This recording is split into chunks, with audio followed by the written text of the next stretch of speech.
ready? All right, so the first meeting is actually not a board meeting, it's a special membership meeting for the purpose of tabulating the votes to waive reserves for 2016. And even though it's not a board meeting, I'll call that one to order I don't at... think your mic is on, though. Yeah, Yes, it is. yes. Sounds like you just... Yours isn't on. So, I'm not hearing it. we're recording, right? Now I can, now I Okay, can. good. Thank you, everybody, for coming. This is the special meeting of the membership for the purpose of tabulating the votes to waive reserves for 2016. And I call the meeting to order at 7:31 on December 8th, 2015. We don't need a roll call. What we do need is for Brad or Gil to help us with the presentation of affidavit and proof of mailing and the establishment of quorum. So Gil, take over, please. Yes, correct. I have here the original proof of mailing mailed from Campbell Property Management. And we have tallied all the proxies received. We have 326. That supersedes our requirement for a quorum. And 312 voted in favor of waiving the reserves, only 14 voted against.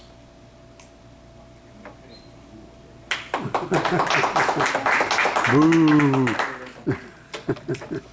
So what that essentially means is that the membership will be receiving a 1% reduction in maintenance for the coming year. Brad, is there anything else for this particular meeting before we start the other one? No. Okay. In that case, are there anybody else remaining that wants to put in their proxy? Okay. All right, so I guess we'll call this meeting adjourned at 7:30. Do you have a question about Yeah. okay, go ahead. May I know the number of voters? Repeat the number of voters again. It was 320. 326 proxies, How many? 326. Okay, thank you. So if there are no other questions or comments on the proxies, I'll call this meeting adjourned at 7:33. And now we'll start the second meeting, which is the meeting of the board. It's a special meeting of the board to vote on the budget itself. Actually, I have two of the same agenda. Here we go. It's this one. Special meeting of the board. Okay. All right. I'll just read it. Okay, welcome again.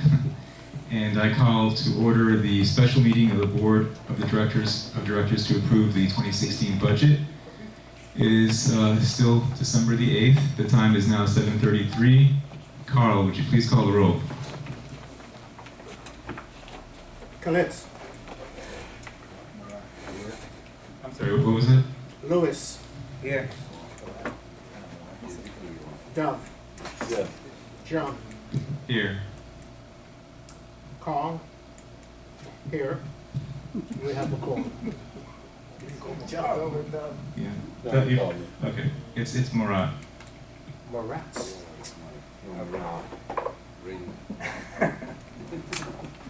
Okay, so the next item is ratifying the vote on waiving the reserves. So we need a motion from any member of the board to ratify the vote that we just announced to waive reserves. Do I hear a motion to ratify the vote to waive the reserves? I'll make a motion to waive the reserve. Okay, Doug makes the motion. I will second it. Any objection or any discussion on the motion to waive reserves? Hearing none, it's approved. Okay, the next item is to approve the proposed budget. Before I do that, I don't have a prepared statement, but I would like to take this opportunity to thank some people that made it possible. First, Brad Vogt and the people at Campbell Property Management, as well as Gil, who worked very hard on putting the budget together and preparing the budget package to mail out, as well as all our staff, and of course the membership for turning in your proxies. We had a huge amount that came in at the last minute, so I believe our quorum requirement was 275, and we had an avalanche at the last minute, so we were way over. So really appreciate all of you for putting in the proxies. And also, we had a lot of help from one. We had a committee of a proxy county committee of one. That's Tony Gonzalez. Please, she's very shy, but she deserves it as well. And also, I wanted to really thank my colleagues on the board for keeping our promise to save money and do a lot more with a lot less, which made it possible to not only cut maintenance last year, but really this is probably unprecedented, I think, in International Village, where we have 2 maintenance reductions 2 years in a row. So I want a big round of applause for all my colleagues on the board for making that possible. So with that, Brad, could you kind of go through the budget? Sure. And should I make a motion first to approve the budget and then?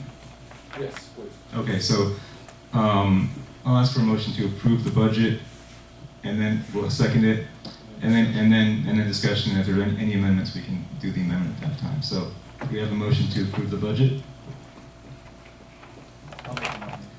Okay, Lewis makes the motion. I'll second it. Brad, go ahead. Well, as John said, you had a good year this current year, and as a result of that and the savings and so forth, your maintenance is going to go down, or proposed to go down by 1% again next year. Some of the major items in your budget that are worth noting is you bought, as you probably all know, you bought some laundry equipment. We've budgeted a $40,000 increase in revenue from your laundry equipment, because now you get to keep all the money as opposed to sharing with the vendor who owned the equipment. Significant areas where you will be saving money. Your bank loan is being reduced. You're now under $1 million that you owe Wells Fargo, and it's going down by $30,000 a month as the regular payments, and people are paying their special assessments ahead of time, and we are reducing it more as that money comes in. We've met with the banker here recently, and I think that within the next 18 months to 2 years, that loan should be paid off. So you're making progress on that. The reason I mention that in your budget, you pay your interest. So last year, there was an $80,000 expense budget for interest. This year, it's at $50,000. So that's a $30,000 saving there. Due to the more modern laundry equipment, your water and sewer bill should go down. We took a conservative reduction there of about $20,000 in your water and sewer bill. By the way, as a community, you pay nearly $600,000 a year in water and sewer bills. So it's a significant number. There's a number of people here, of course, that's still a large number. Other things that are going down are a number of items are going down in minor amounts, $5,000 to $10,000. We went through all of the maintenance items, and due to Gil's hard work and keeping controls on things and fixing things on a regular basis, most of your maintenance items are going down as well. A couple of things that are going up, your landscaping. It was suggested to put a little more money in there to add a few more landscape items. So that's going from $44,000 to $55,000. And that's about it, frankly, for the items that are increasing. There are and decreasing. If you have any questions, I'm happy to take them at this time. Stuart. Yeah, where's our legal fees? The Where legal, was it and where is it? In other words, last year or the year of 2015, what we spent in legal fees? and what So we you want anticipate. the, do we have an extra mic? So, because we, Well, it just, the video isn't going to pick up.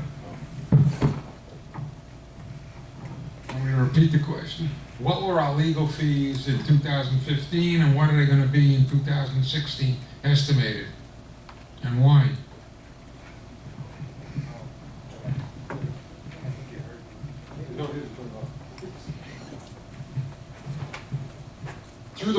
Through the month of August, the legal fees were $31,000, and collection fees were $6,000. So we're projecting, based upon those numbers, about $50,000 of legal fees for legal matters, and another $10,000 for collections. We are budgeting next year $50,000 for legal fees for lawsuit items, non-collections, and we're budgeting $30,000 for collection fees. Most of the collection fees are actually tacked on to the unit owners for them to pay. However, if you do a foreclosure, the community has to pay that money and you don't get it back. But you do get the unit, ultimately you can rent it out and recover those fees through rental. So next year's budget is approximately $80,000 in legal fees. Brad, so let me make that clear. You're saying it's 50,000 for legal fees and 30,000 for collections? Collections, that's Okay, right. right. So it's actually 80. 50 for legal fees not related to collections, and then 30 for collections, which we would be recovering anyway through the, either the foreclosure process or through getting a payoff from the owners. Or rent, basically. I mean, we're really hoping to foreclose Right. and then rent the units out. Exactly. So actually on that point, I think it's very significant that we're actually under budget for legal fees this year. It's 30, you said 31,000? At the end of August, right? Right. And that's because, as I announced previously, we received a $71,000 settlement from our insurance carriers which actually paid for some our expenses in several lawsuits that were filed by our friend Elon Weiss. And we received a few inquiries or requests at the office today for copies of the checks. So I made a few copies here. I don't have a lot, so I can only give away a few, but if we, Gil, maybe you could, or Elwood, maybe you could post one in the glass case in case anybody else wants to see it. The checks we received, $71,000 from the insurance company that brought our legal fees down to $31,000 because the rest of our legal fees were paid by our insurance carriers. Because what happened was the insurance carriers denied a claim improperly. We sued the insurance companies. We have two insurance companies, AmTrust and Liberty. They lost, and then they had to pay us actually it was $60,000 for one case and $11,000 in another case. So if anybody would like a copy of those checks, they're right here, and we'll post one more in the class case if anybody's interested. Okay. Any other questions from the membership? Jerry.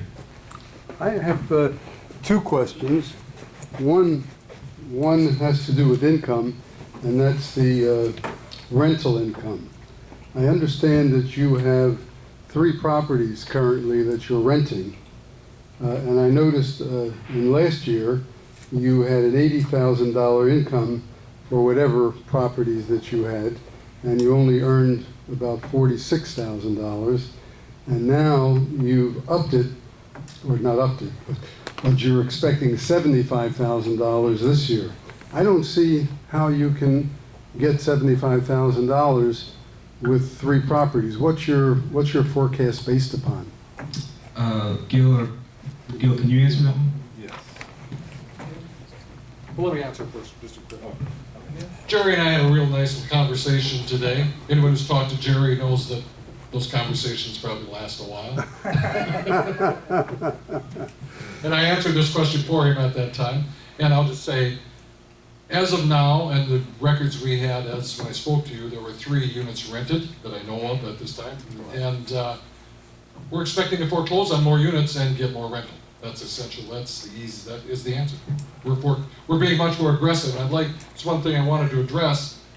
The association has 2 lawyers doing collections for you, both of them very aggressively, and we're going to get these units foreclosed upon and get the payoffs done and get the money collected. So we're under $1 million of receivables. That may seem like a lot, but it was 1.3 not that long ago. So July we're down, 31st. yeah, so we're down to 900 and some thousand, so. Jerry, question number 2? Following up on that, did you reflect the cost of these possessions, repossessions?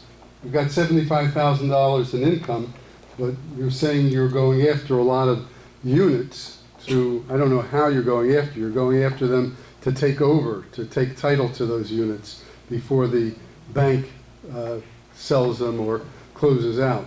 I mean, that's a, I don't know who's doing a study on that, whether it makes sense to put money into taking over, I see foreclosing on a unit, but to invest in a unit to bring it up to rentable condition, knowing that the lender, the first lender, the bank, can foreclose on it and sell it at any time. I don't know who's making those decisions. Are you making those decisions, whether it's rentable or not? Well, he's new here. I mean, he's only here for a few months, okay? But who's making decisions to take over? Isn't there another mic that we can? We're trying to limit the question. We don't want you to hold, we don't want you holding on to that thing for very long. But between I'll start and Gil can finish.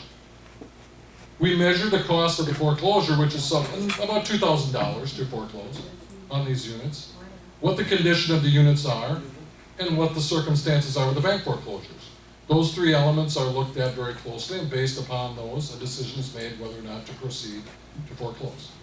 And it's the only way sometimes, unfortunately, to get the bank to take action as well to make it happen. So, Gil?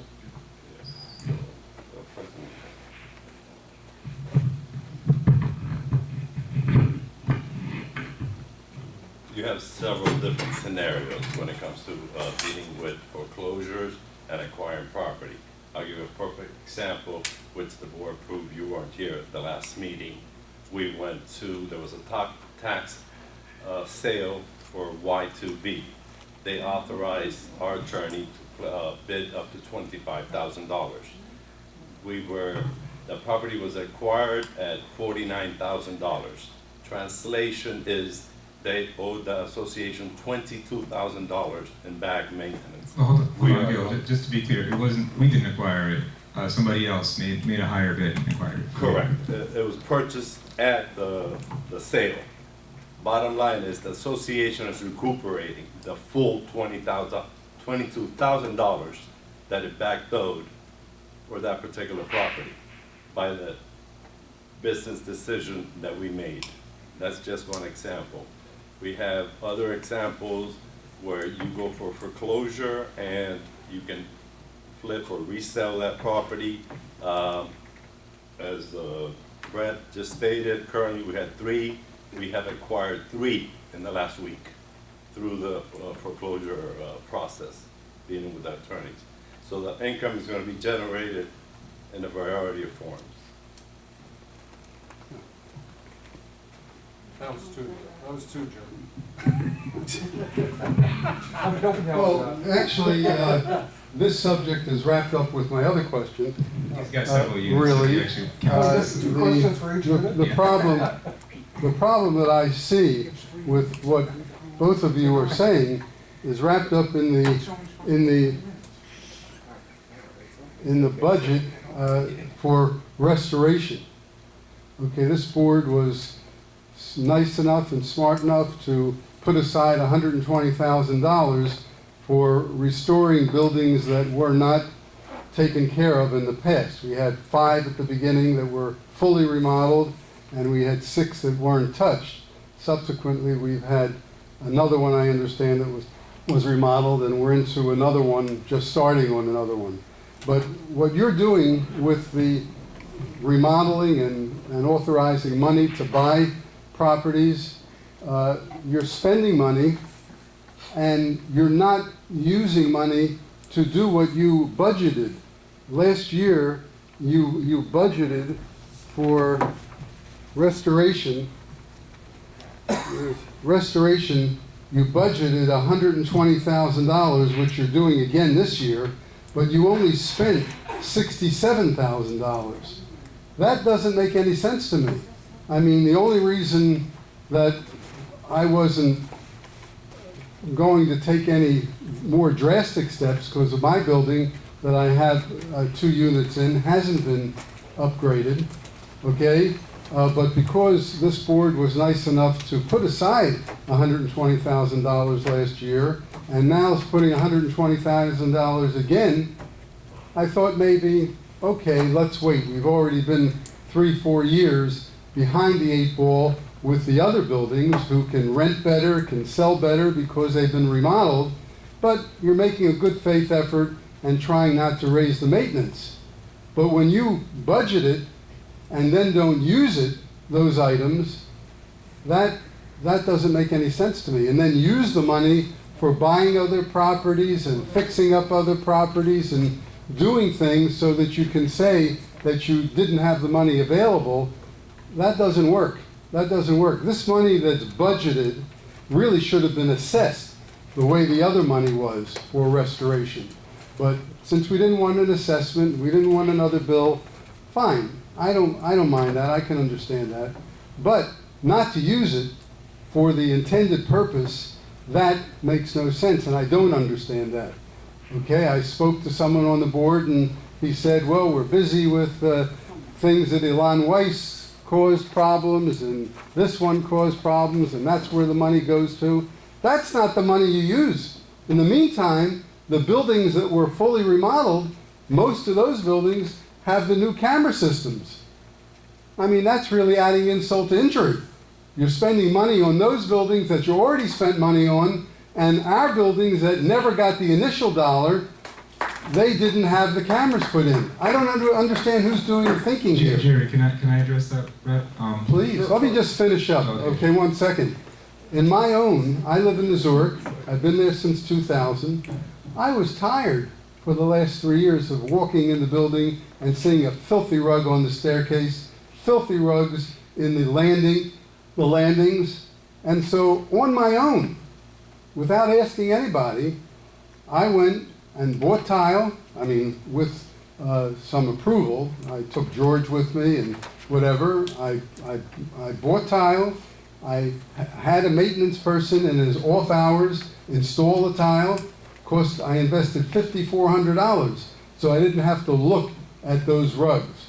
If you have that kind of money left over from the remodel, I would think you'd want to cut me a check for $5,400 because I put it in the building and I got it done economically. I had a maintenance person here do it reasonably, and I bought it from Home Depot reasonably, and I invested my money so I didn't have to look at it again. And you guys, not you personally, you understand, you guys didn't spend, what is that, 70 from 120. You didn't spend $50,000, and I had to go spend $5,400.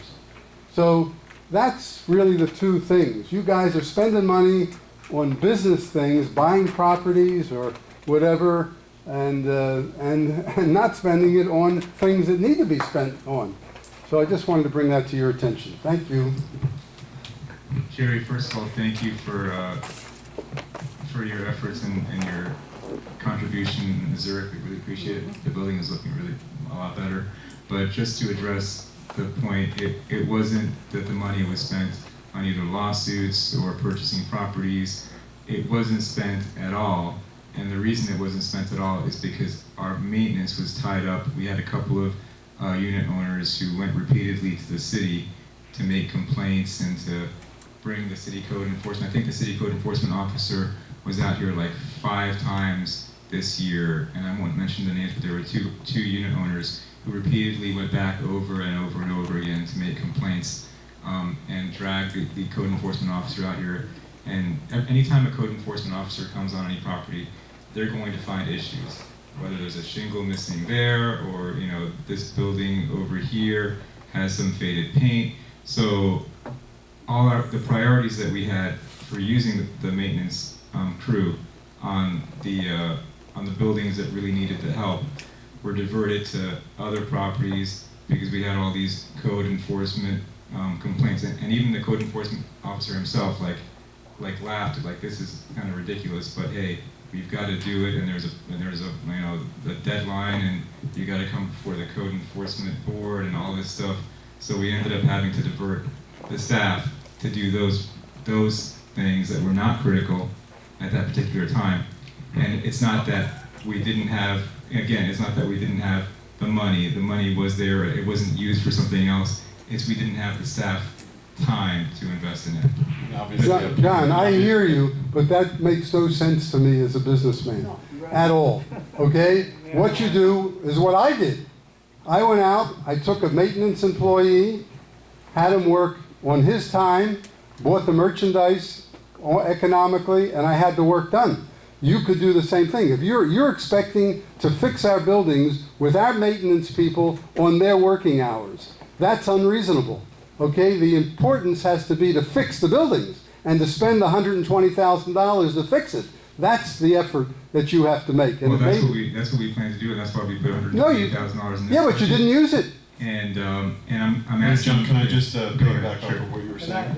So just to break this down in even simpler terms than you had put it, the workers were diverted to a higher priority because obviously code enforcement came in. There's no greater priority than that. The work had to be put on pause. And if, let's say, we hired a staff to work on one or more buildings on their off hours, we would then actually be over the 120 budget, which we initially budgeted for, which would be, you know, kind of more of the philosophy of the prior board, which we've been trying to get away from. So obviously it would have been more ideal if we did it that way. Not more ideal, I'm sorry, it would be more convenient, but at what cost? So it would cost more than the 120 if we actually did as you're saying. And that's, I don't think, what John or the board collectively wanted to do. You can pay them as contractors. You don't have to pay them on the payroll. You can pay them as I did, as a contractor. I just said that. No, then it's not going to cost anything extra. If you pay them as a contractor, it's going to cost what you put in the budget and didn't spend. That's true. But you're saying it's going to cost extra. You have $120,000 in the budget. You only spent $70,000. Okay, that means you didn't spend $50,000. Every dollar that you spend hiring them as contractors, as opposed to them doing work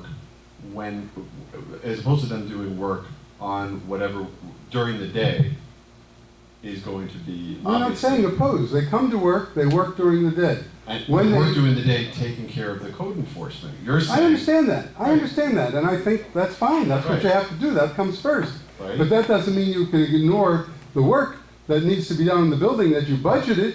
Okay, you have to figure out either to get private contractors in to do the work and take bids on it, But or Jerry, we're just explaining, in getting those private contractors, that costs money. but you have the money. You just didn't spend it. Jerry, could you break this down? 'Cause I can't. No, it's okay. Jerry, let me just give What you. don't I, listen, I've been around and I've been in business. Jerry, You haven't. you're not understanding the mathematics of it. I It's do going- understand the No, you're magic. not. You put $120,000 into the budget to use for fixing buildings. Used for, that $120,000 is budgeted for salaried workers, for hourly workers. No, Not in it excess. doesn't say that. It says for remodeling. Yeah. It says for it doesn't say who's doing it.